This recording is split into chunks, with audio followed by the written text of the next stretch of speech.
All your company risk registers will be long, I know that. But the way I see it, there are also opportunities to be seized, new markets to open up, a more prosperous future that can be won. Take net zero and the green industries of tomorrow. A new global market of up to £1 trillion. But, of course, a competitive market where countries all around the world, not just in the US, are setting a new tempo, a dash for green growth. And we've got to be on the pitch. This is the biggest opportunity to make our country work for working people that we've had in decades. And it's no good carping from the sidelines, holding on to an outdated economic logic as the rest of the world eats our lunch. Some nation is going to design medicines personalised to match our unique DNA. Why not this one? Some nation will create the first generation of quantum computers. Why not us? Some nation will lead the world in offshore wind. Why not Britain? I'll tell you one reason why not. Our planning system. I've met people running the national grid recently. You know what they said to me? They said, if we want to get anywhere near our goals on net zero, we need to build more infrastructure in the next 7 years than we have in the last 30. Let that sink in. And yet, what's the average time it takes to build an offshore wind farm? 13 years. An entire Tory government. And now, house building crashing to a record low. Onshore wind, just 2 turbines built last year. Critical infrastructure, like HS2, built more slowly and expensively because of the red tape. And the net result, an economy stuck in second gear. A doom loop of low growth, low productivity, and high taxes. A generation and its hopes, an entire future blocked. By those who more often than not enjoy the secure homes and jobs that they're denying to others. The evidence couldn't be clearer. There are 38 countries in the OECD, and we are the second worst when it comes to the effectiveness of our planning system. And just think, some people call our problems the productivity puzzle. We know the problems. We've just got to show a bit more bottle to fix them. I mean, I listened to the Prime Minister at the dispatch box recently, burying his head in the sand on this issue, playing to the Tory gallery. That's not serious. You can't be serious about raising productivity, about improving the supply side capacity of our economy, about arresting our economic decline, without a plan for wind farms, the laboratories, the warehouses, and the homes this country so desperately needs. That doesn't work for Britain. It doesn't work for business. It doesn't work for growth. And I won't accept it. Because there's nothing that reeks more of decline than the idea that this country no longer knows how to build things. So mark my words, we will take on planning reform. We will bring back local housing targets. We'll streamline the process for national infrastructure projects and commercial development. And we'll remove the veto used by big landowners to stop shovels hitting the ground. Tough choices, but the right choices. Choices we make with our eyes wide open. We choose the builders, not the blockers. The future, not the past. Renewal, not decline. We choose growth. And there's a bigger lesson here. In this new, more volatile economic era, businesses need a government that gets involved. There's no future in a stand-aside state. That won't deliver the stability and the certainty, won't manage the tide of change that's coming. It's simple, really. Every business in this room has a strategy for growth. A nation needs one too. And that's not a return to the mistakes of the past. We've got to get over that hangover. In every one of our competitors, industrial policy is the bread and butter of responsible economic management.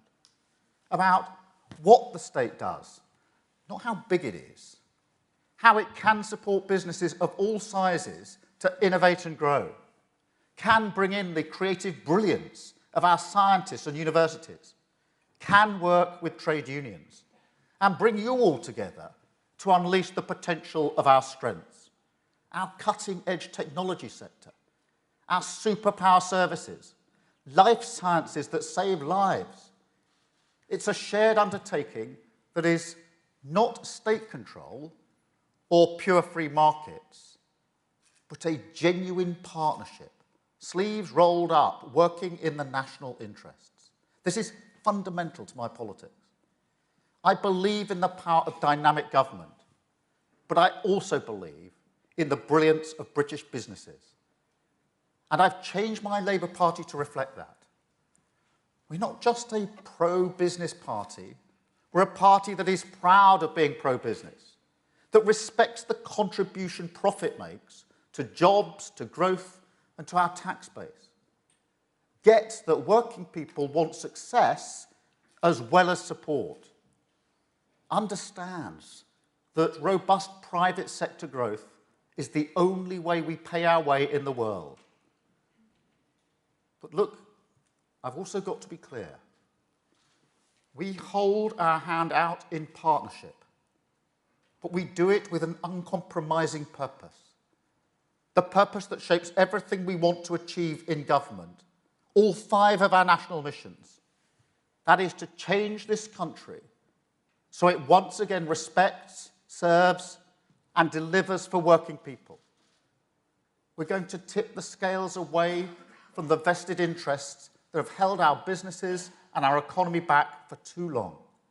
The blockers, the stiflers, those who are comfortable with Tory stagnation and failure. And they're not going to give up without a fight.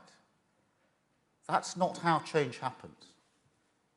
But these past 13 years, what working people have been through, what businesses have been through, nearly record numbers of small businesses going under. And every one of those, a personal tragedy, an ambition, a dream, an investment in a better future, gone. All this, it has to be a turning point. Britain needs a new business model. And changing a business model is hard, you know that. It requires mission, purpose, determination, openness and partnership, absolutely. But it also requires hard choices. So I want to set out 5 priorities, very quickly, I promise. 5 key economic shifts that will underpin our mission for growth, the building blocks, if you like, of our strategy to lead Britain out of its low growth, high tax doom loop. Shift 1, from chaos to certainty, the rock of economic stability that must underpin everything that we do. This is why you need a government that gets involved, that takes active strategic decisions. It's the only way to provide real certainty in this era. Investors in this country need a clear framework that holds for the long term, with policies that are always fully costed, fiscal rules sound and followed rigorously, institutions respected, not bypassed. All our aspirations must be built on this, and don't doubt us for a second. But honestly, the way I see it, stability is the least the British people should expect. Britain needs certainty, yes, but also change. So, shift 2. We must move the economy that holds potential to one that unlocks it everywhere. Communities need to be in charge of their economic destiny. Growth comes from the grassroots. and it must provide secure, well-paid jobs in all areas of the country. Britain is far too centralised, and this hurts us economically. A politics that hoards power goes hand in hand with an economy that hoards potential. I'm utterly convinced by this. So we will give the communities and nations of this country the right powers to drive private sector growth and to get their high streets growing again. New powers for councils to take over empty retail units. And yes, we will level the playing field with online warehouses.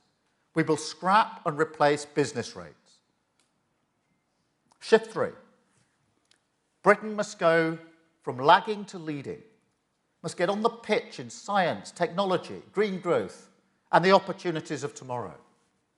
That's why we need a reformed planning system, need a modern industrial strategy, need a more powerful British business bank that will help scale businesses new and old, and why we need a government that won't sit on the sidelines, that will invest for, train people for, crowd in finance for, scale up supply chains for, reform procurement for, has a plan for the green jobs and cheaper energy of the future. That will use every tool at our disposal to make sure Britain becomes a superpower in green growth. Shift 4.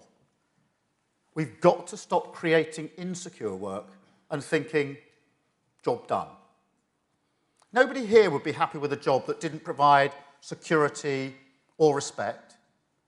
So neither should we be happy with an economic model that demands this from working people. And that isn't fair to businesses doing the right thing. And this is absolutely critical for us. We don't see a labour market that locks in low pay and productivity as beyond reform. We see it as an opportunity to finally make work pay for millions. That's why we'll offer more flexible skills funding, a reformed apprenticeship levy, a modernised childcare system, and a new deal on employment rights that we know the Tories will attack in the usual way. There isn't a single advance for workers in this country that they haven't resisted. But we are here to restore the Labour Party to its purpose of serving working people. And we think categorically that this will be good for growth. Shift 5. Our economy must become more resilient to global shocks, and we must be more open to global trade. This cannot be a choice. That might work in a seminar room or the political arena, but it doesn't work for businesses trying to export. So we've got to use the levers, like procurement creatively, nurture more resilient supply chains, and fix the Brexit deal. We've got to project a more open stance to the world. Believe me, I know how important this is. Global standing has to be earned, not taken for granted. Nobody owes us a future. When the big questions are asked around the conference tables all around the world, where do we put our money? Where do our jobs go? Where does our investment in a better future go? We have to make sure the answer to that comes back to a resounding, why not Britain? That's what our mission is about. That's why we need more growth. And I want everyone here to know we are ready to take on that challenge and we will deliver. I know because I see more and more people lining up shoulder to shoulder with Labour. Businesses crying out for a government that backs them to grow. Working people desperate for an economy that puts their interests first. Everyone from scientists to pipe fitters, data engineers to plumbers. A union of the willing, impatient to build a better Britain. That's the businesses, the builders, the British public. Together, no less than the backbone of our economy, the backbone of our country, in partnership, the backbone of our country united in their hope for a better future. With that backbone supporting us, we can unlock Britain's untapped opportunities. We can renew our country, can go for growth, and build a better Britain. Thank you very much. Thank you.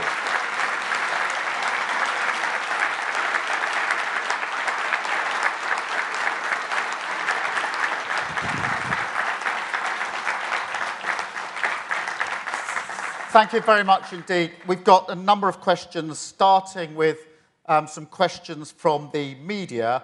And I think first of those is Romley from ITV.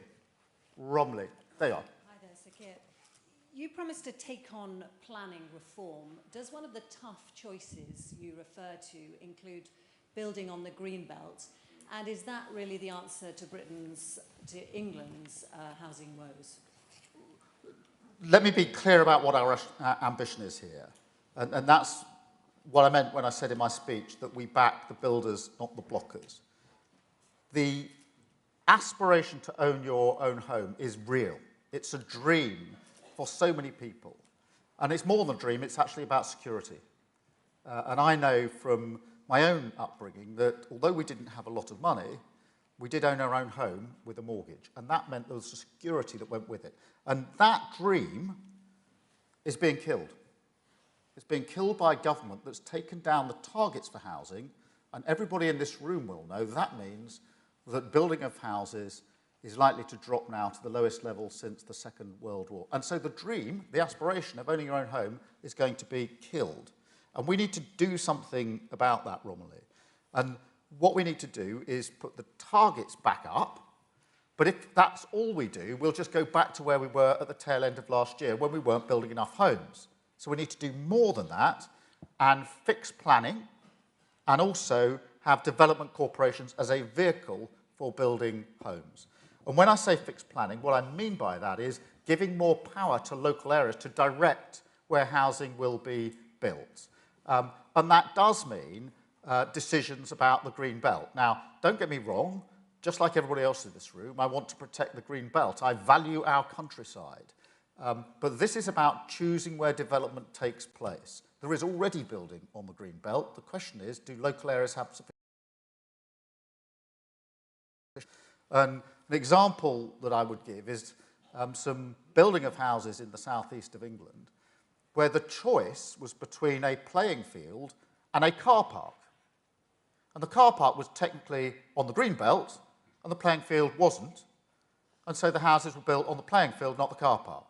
We've got to take better decisions than that. So we want to give power to local areas to have much more control over where they build and with development corporations to put those houses up. And that is tough choices, and it's tough choices about the green belt. Of course we want protection of the green belt, but we also want to recognise there is building on the green belt, but it needs to be on the right bit of it, in the car park, not the playing field.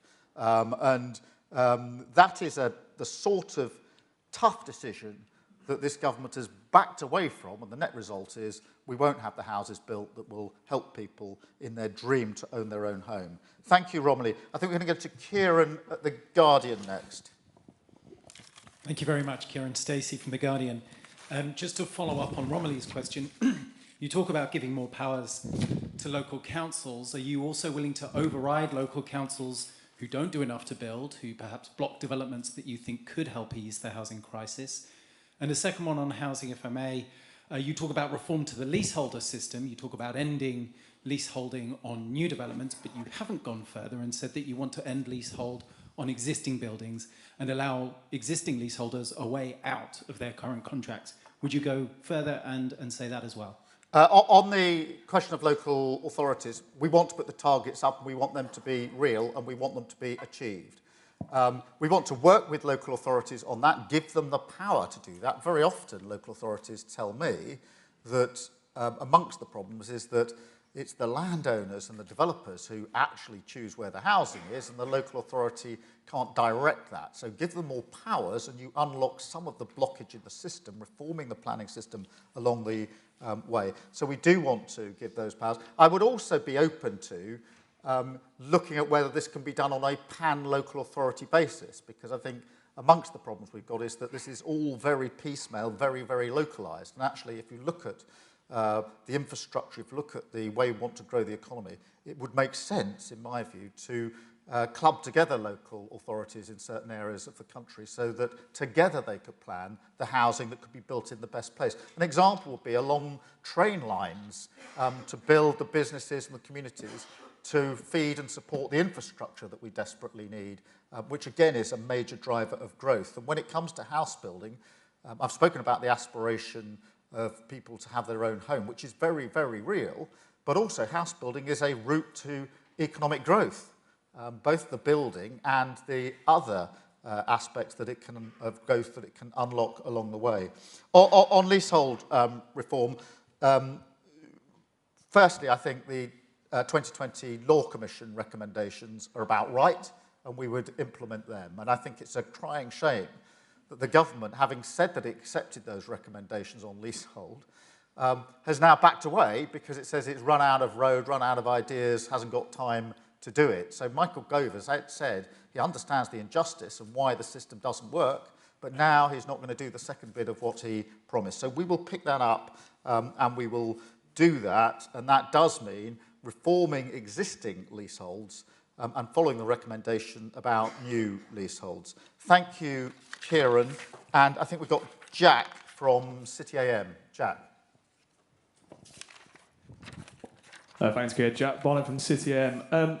Lots of businesses are keen to invest in the UK economy, but they're quite hesitant to do so as a result of all the tax and spending policies we've seen scrapped over the last couple of years by the present government. I was just wondering what more assurances you can give to the people in this room that Labour will create an environment to allow investment to thrive in the UK and boost growth. I think it's vital that we create the circumstances for investment to thrive. It's absolutely vital. We will not get growth unless we do that. And I've spoken to no end of investors, some in this room, some in the UK, some across the globe, and they are very clear with me that until there's proper stability and certainty and long-term planning and strategy from the government, it's very difficult to create the circumstances to invest.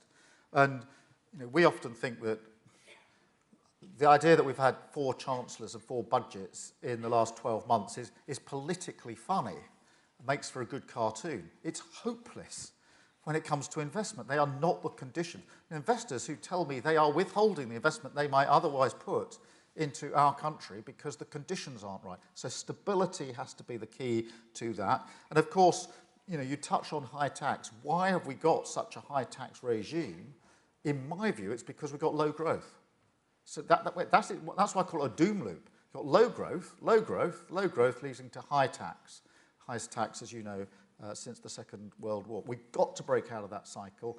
That is about certainty, stability, having a plan for growth, using the partnership that we can put together with businesses. We want to partner with business. We want to be clear what the government does and what business does. And we want to take tough decisions like changing the planning laws. Lots of business said to me, what's stopping me moving forward is it takes too long. The example I give about wind turbines is just an example. What should take 2 or 3 years, taking 13 years. There are many examples that people around this room will have in their own sector. And we've got, for too long we've been cowed by this. We've had a government that's just not prepared to take the tough decisions. Got to take those tough decisions. Thank you very much. I think, Aisha, I'm now joining you for questions, and then we're going to take questions from the audience. So I look forward to that. Great.